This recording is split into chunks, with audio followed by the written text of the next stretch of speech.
नमस्कार। आज हम एक बहुत ही दिलचस्प और सच कहूं तो एक विरोधाभासी कहानी पर बात करने वाले हैं। ये कहानी है आंध्र प्रदेश की। सोचिए, एक ही भाषा बोलने वाले लोग पहले एक साथ आते हैं, एक राज्य बनाते हैं और फिर अलग हो जाते हैं। ये कहानी है आंध्र प्रदेश की और इसने भारतीय राजनीति में भाषा की भूमिका पर एक बहुत बड़ा सवाल खड़ा कर दिया है। तो सवाल यही है ना, कि आखिर ऐसा क्यों हुआ?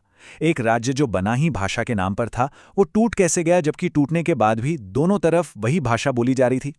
ये सिर्फ एक राज्य की कहानी नहीं है, ये हमें भारत के राज्यों के गठन के बिल्कुल मूल सिद्धांत की गहराई में ले जाती है।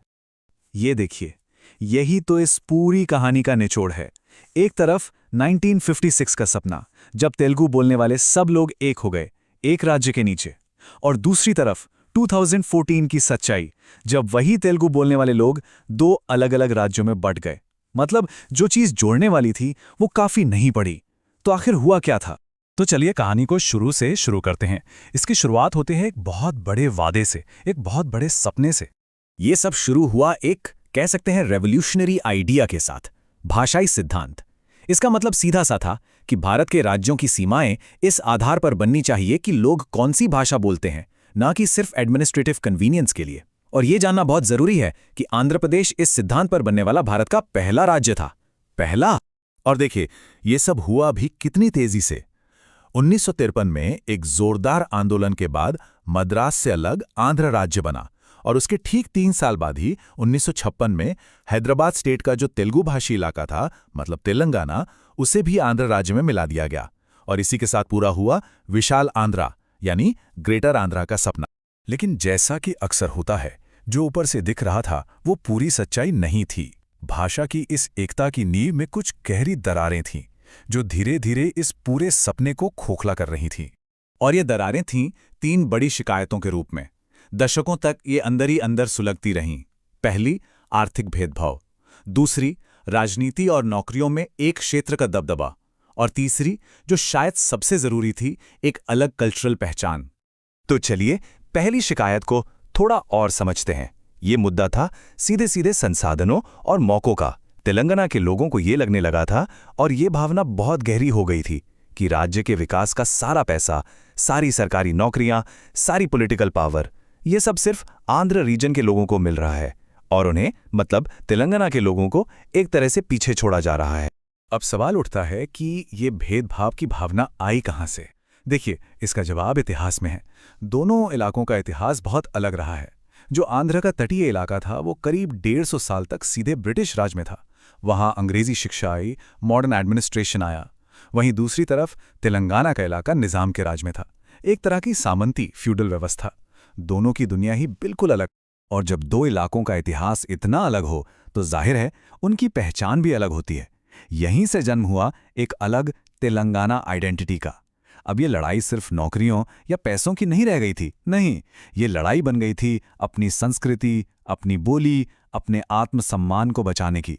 उन्हें लगने लगा था कि इस बड़े आंध्र प्रदेश में उनकी अपनी पहचान कहीं गुम हो रही है। और मजे की बात यह है कि ये डर कोई नया नहीं था।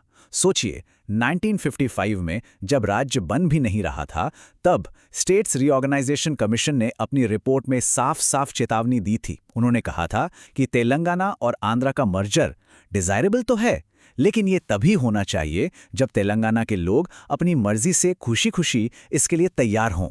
मतलब इस मर्जर पर शक के बादल तो शुरुआत से ही मंडरा रहे थे। तो अब आते हैं कहानी के उस हिस्से पर जब दशकों से जो चिंगारी सुलग रही थी, वो आखिरकार एक ज्वालामुखी बनके फट पड़ी। जो मॉडर्न मूवमेंट था, उसमें 90s के आखिर में जोर पकड़ा। 1997 में बीजेपी ने अलग तेलंगाना का वादा किया। फिर 2001 में के चंद्रशेखर राव यानी केसीआर ने टीडीपी छोड़कर टीआरएस बनाई, जिसका मकसद ही एक था, अलग तेलंगाना। लेकिन असली टर्निंग पॉइंट आया 2009 में, जब केसीआर आमरण अनशन पर बैठ गए। इसने पूरे देश का ध्यान इस तरफ खींचा, और बस इसके बाद सालों की राजनीतिक बातचीत चली, और आखिरकार 2 जून 2014 को तेलंगाना भारत का 29वां राज्य बन गया। तो तेलंगाना तो बन गया, लेकिन उसके बाद जो बचा हुआ आंध्र प्रदेश था, उसके लिए एक बिल्कुल नई शुरुआत हुई। तो आज कैसा है ये नया पुनर्गठित आंध्र प्रदेश? आइए देखते हैं। आज के आंध्र प्रदेश की पूरी राजनीतिक ताकत इस एक नंबर में सिमटी हुई है, 175। ये हैं वहां के विधानसभा की सीटें। यहीं से राज्य के सारे बड़े फैसले होते हैं। और अगर हम इकोनॉमी की बात करें तो तस्वीर काफी दिलचस्प है। राज्य की अर्थव्यवस्था, जिसे हम GSVA कहते हैं, उसमें आप देखिए सर्विसेज सेक्टर और एग्रीकल्चर सेक्टर का हिस्सा लगभग बराबर है। ये एक बहुत ही बैलेंस्ड इकोनॉमी की निशानी है, जो खेती पर भी निर्भर है और मॉडर्न सर्विसेज पर भी। और ये बात वाकई में ध्यान देने वाली है। बंटवारे की इतनी बड़ी चुनौती के बाद भी इस नए आंध्र प्रदेश ने जबरदस्त इकोनॉमिक ग्रोथ दिखाई है। पिछले दशक में इसकी जो औसत GSDP ग्रोथ रेट रही है, वो इंडिया के नेशनल एवरेज से भी ज्यादा है। ये एक बहुत ही मजबूत कमबैक है। तो आखिर में आंध्र प्रदेश की ये पूरी कहानी हमें एक बहुत बड़े सवाल के सामने लाके खड़ा कर देती है। वो सवाल ये है कि अगर एक ही भाषा बोलने वाले लोग भी अपनी अलग कल्चरल और हिस्टोरिकल पहचान के नाम पर अलग हो सकते हैं, तो क्या इसका मतलब ये है कि जिस भाषाई सिद्धांत पर हमने राज्य बनाए थे वो अब पुराना पड़ गया है? क्या अब डेवलपमेंट, पहचान और एडमिनिस्ट्रेशन जैसे मुद्दे भाषा से ज्यादा जरूरी हो गए हैं? ये एक ऐसा सवाल है जिसका जवाब आने वाले समय में भारत का नक्शा तय कर सकता है। इस पर जरूर सोचिएगा।